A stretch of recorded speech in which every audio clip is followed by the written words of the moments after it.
And reports of the live firing exercises by the Chinese Navy in the Tasman Sea have no doubt raised concerns and a few eyebrows here and in New Zealand.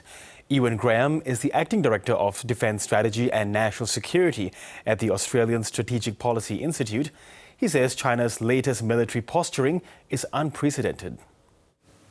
I've not heard of China conducting live-fire exercises this far south. In fact, it's very unusual for their surface task groups to come this far at all. So in combination, I think it's probably fair to say it's unprecedented.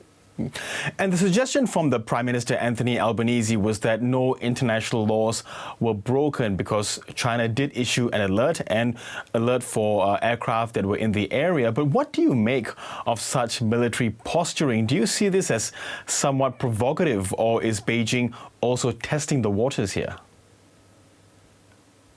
Well, legalities aside, I think it clearly projects a rather unfriendly message.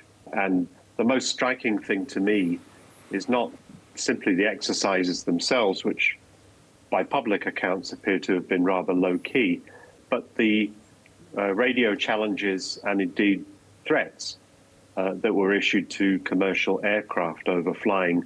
That looks to me rather provocative and unusual.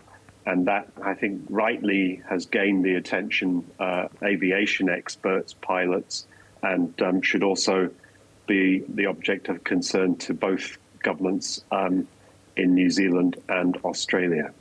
Now, we have seen China's actions in the South China and East China Seas. So is China's supposed foray in the Tasman Sea, perhaps they're trying to start a new norm? And what sort of implications would that have on international aviation?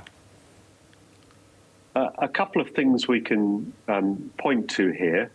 I think there is a clear strategic plan for China to operate more regularly and project its naval forces into Australia's environs, and including the Southwest Pacific.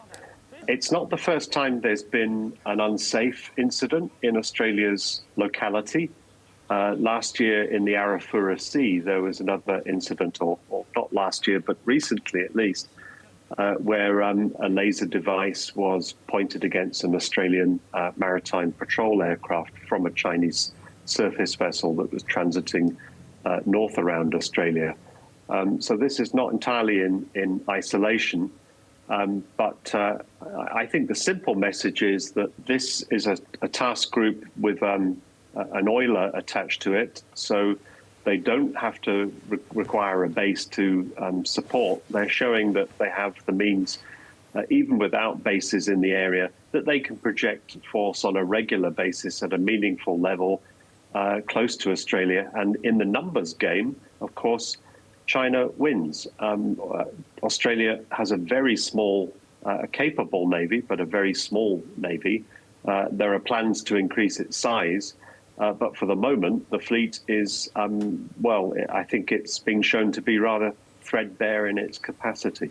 Yes, even though that's the case, could we see increased military activity by Australia and New Zealand in this area, and perhaps in international waters that are closer to China, as opposed in a tit-for-tat fashion? We could. Maybe that's what China wants. Maybe it's their message that if you come and play in our backyard, we'll come to yours.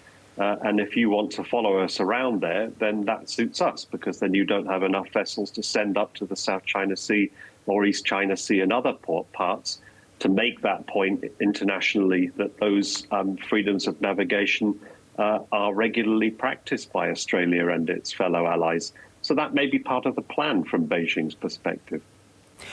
And what do you make of the timing in general, given we've seen Donald Trump, suppose his reluctance to, get involved in other military activities which are far from America's shores? Is that possibly one of the reasons why China perhaps is being a little bit more brazen? I think we often focus on the tactical element more than the long-term strategic drumbeat. I think these exercises have obviously been planned for some time. But you're right to ask the question. Diplomatically, this is an opportune moment for China maybe to ask the question of Australia and other allies: how secure do you feel? Has the United States got your back? And sort of literally driving a wedge between New Zealand and Australia to ask the question of both those countries. I think there is clearly a diplomatic, a hostile question that's being asked, which is how safe do you feel in your own defense capabilities and in those of your chief ally? Okay, Euan Graham, really good to get your analysis and insights into this. Thank you so much. You're very welcome.